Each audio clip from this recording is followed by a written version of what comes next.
వెన్నెల దీపం కొందరిదా, అడవిని సైతం వెలుగు కదా.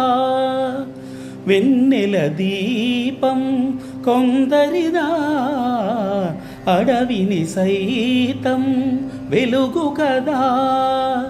ఎల్లలు లేని చల్లని గాలి అందరి కోసం అందును కాదా. ప్రతి మదిని లేపే ప్రభాత రాగం, పదే పదే చూపే ప్రధాన మార్గం. ఏవి సొంతం కోసం కాదను సందేశం, పంచే గుణమే పోతే ప్రపంచమే శూన్యం.